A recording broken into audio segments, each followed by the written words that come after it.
వచ్చేసింది వచ్చేసింది కథ వచ్చేసింది, వచ్చేసింది వచ్చేసింది కథ వచ్చేసింది. పిల్లలు కథ విందామా?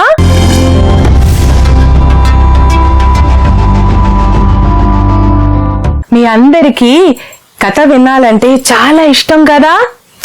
అలాగే అనగనగా ఒక రాజు, ఆ రాజుకి కథలంటే ఎంతో ఇష్టం.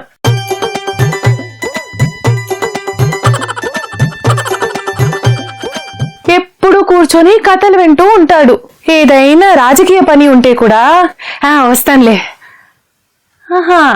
ఓహో తర్వాత రాజా మహారాజా మనం అక్కడ ఆగండి, ఓహో అని ఎప్పుడు కథ పిచ్చి ఆ రాజకి. అందరికీ ఒకటే టెన్షన్, ఏం చేయాలి ఇట్లాంటి రాజతో? ఇప్పుడు మంత్రి గారు అనుకున్నారు, ఇట్లా అవ్వదు, ఈ పిచ్చి వెళ్ళడానికి నేనేదైనా చెయ్యాలి.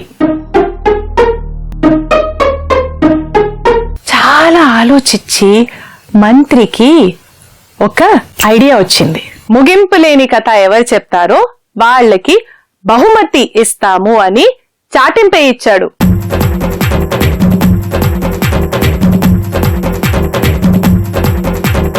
ఎంతో మంది వచ్చారు, కథలు చెప్పారు రాజకి.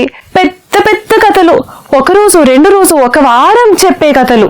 కానీ అన్ని కథలకి ముగింపు ఉన్నాయి. ఇప్పుడు ఏం చేయాలని మంత్రికి కూడా అర్థం కాలేదు. ఒక్కరోజు ఒక అతను వచ్చాడు, రాజా నేను మీకు ముగింపు లేని కథ చెప్తాను, కానీ ఒక షరతు. అదేంటి? నేను కథ చెప్తూ ఉన్నప్పుడు మీరు ఆ తర్వాత అని అడుగుతూ ఉండాలి, సరేనా? రాజా ఒప్పుకున్నాడు. కథ మొదలయ్యింది. అనగనగా ఒక పిట్ట. ఆ పిట్ట ధాన్యం కోసం వెతుకుతూ వెళ్తుంటే ఒక ధాన్య బస్తా కనపడింది.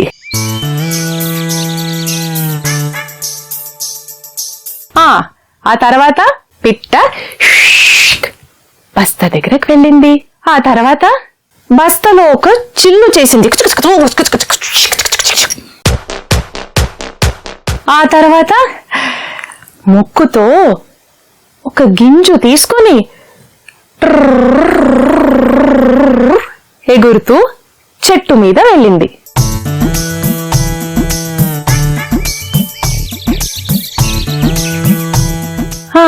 ఆ తర్వాత తినింది. ఆ తర్వాత మళ్ళీ జుర్రని ధాన్య బస్తా దగ్గర వెళ్ళింది.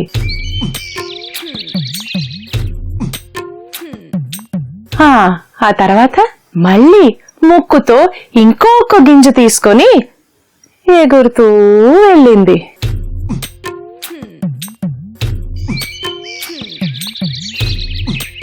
దాని తర్వాత ఏమైంది? రాజుగారు ఆ ధాన్య బస్తలో వడ్లన్నీ అయిపోవాలి కదా. వామ్మో, ఇది నిజంగానే ముగింపు లేని కథ, ఈ కథ ఆపే, నాకింకా కథలే వద్దు అని రాజుగారు మారిపోయారు.